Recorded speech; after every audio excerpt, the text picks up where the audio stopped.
Hey day traders, so today let's talk about how exactly to draw and trade multi-day zones.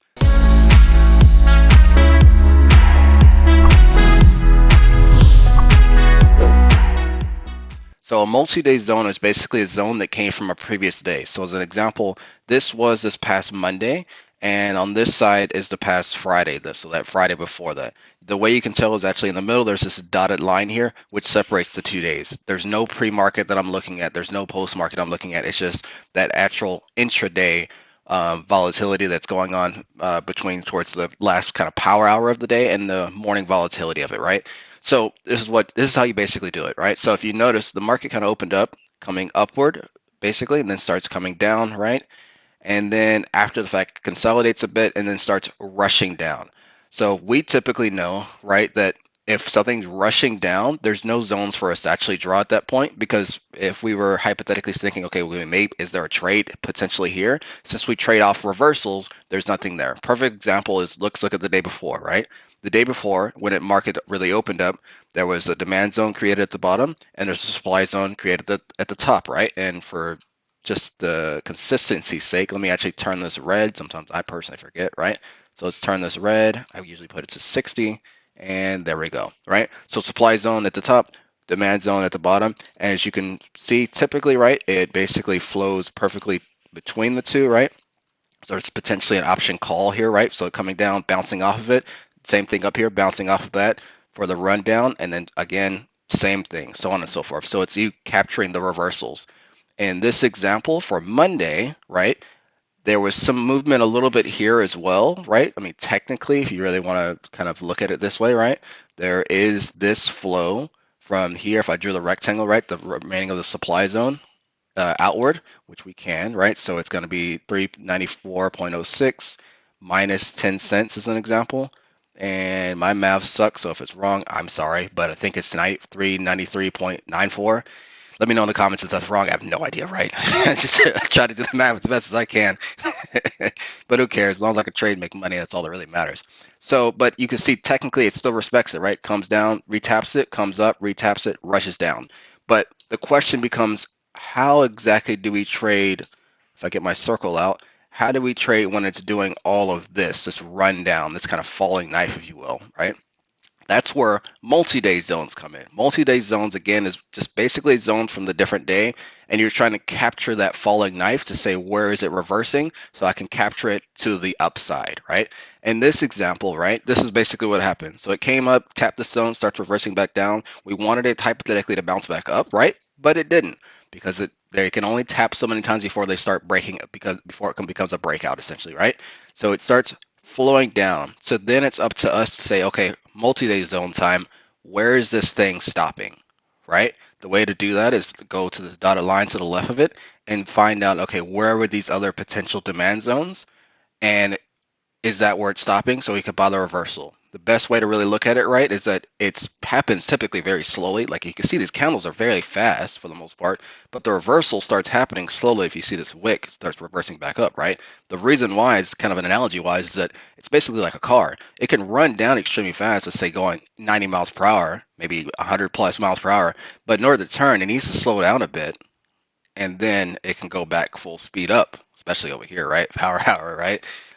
But that's how it is. It's literally screaming at you to say, get in this trade, but you all aren't looking because you don't know where to look, because of multi-day zones, you don't have the concept of it, right? So getting back to it, this is basically how you find it. So you go, it's running down, then you got to look to the day before. Where is the closest zone that it potentially may be running to? In this case, it's the ideally you just draw the line here across, and then you draw your 10-cent zone above it, which is your typical demand zone, right? And run across. As you can see here, and I'll show you kind of an example in the 1-minute chart soon, because this is the 5-minute, right? It basically ran straight through it, right? So obviously that's not where it's bouncing. There's no reason for us to buy. Then we go to the next zone, right? The agreements of buying and selling candles, right? It's basically here, we draw it outward. Let's try to see if it's bouncing here. It's not, right? Run straight through it. Same thing, the next kind of agreements of buyers and the buyers and sellers here, draw it all the way over. Is it bouncing here? No. Cool. What's the next one, right? Agreements between sellers and buyers. Draw it outward. Is it bouncing here? Yes. This, where this arrow is where your potential entry is. And you're riding on up, right? So that's how you draw those multi-day zones. You're just trying to find that falling knife. In order to actually do it and jump into the trade, let me show you what exactly happened on the 1 minute chart. So I'll zoom in a bit, but long story short, you can see that after it tapped this, it flew off, right? Regardless of where you sold it, you were in profit no matter what. A lot of my students that were taking my VIP trading program made a lot of profit on here no matter where they sold, right? But that's that piece. But let me zoom in on it, right? So this is where it happened, right? Like I mentioned, kind of tapped in this, started bouncing off of it, came up, finally kept to tap this again, then started running down. So here's the first zone. This is from the current day, right? It came down, tapped it, tried to reverse back, but it couldn't because it was already weak from this current, all these current bounces. So it fell back down, broke completely through it, right? Broke completely through it. You can see this little circle. I'll remove this circle here for you, but came out, tapped it, tried to bounce through it. You see this one little lonely green candle, right? Didn't work. Fell straight through it. There's no reason why you should have even fell for this because it didn't even bounce outside of the zone, so it doesn't even matter, right? So that's that. Came down, tapped this zone, tried to tap this zone, but it blew straight through, kind of tapped it, kind of went up again, tapped the top of it, and then came to fall straight back down, right? Again, there's no way you'd even be possibly caught this because it didn't actually show you any entry criteria or scream to you to say you need to enter, right? There's no call here yet. There's no call here, there's no call here, and there's no call definitely here, right? Especially since this is kind of tight, but that's that. Then you can literally look, right? It came down, tapped this zone, had this candle here, right? This little red candle, like it wanted to push through, but then it started to come back up because that's how candles form, right? Then you finally get that green candle, then this green candle, then that green candle, and so on and so forth. And it's showing you that proof. This is to go back on that analogy, right? This is that car going 100 miles per hour, and this candle here is literally saying, okay, let's go, I don't know, 60 miles per hour, I guess. I don't know how that works. 60 miles per hour to start reversing and come back up. And that's how you capture a multi-day zone on a big move for that entire day.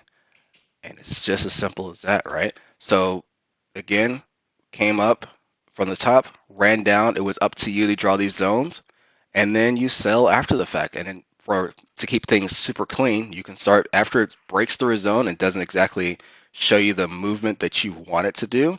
You can literally start removing these things, right? You don't have to have the chart so messy. So for me, my chart literally looked like this when I took this trade because I did take this trade, right?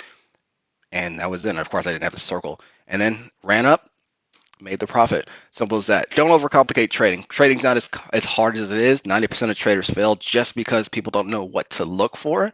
It's not that trading's hard. You have a 33% chance ratio, technically, right? It's either going sideways, it's going up, it's going down. So stop overcomplicating trading. Find exactly where it's going to go and trade from there. So hopefully that makes sense. Let me know in the comment section below on YouTube if you have any questions, comments, concerns. Let me go ahead and answer them, and let me also know if you have any ideas for different videos that you want me to post, right?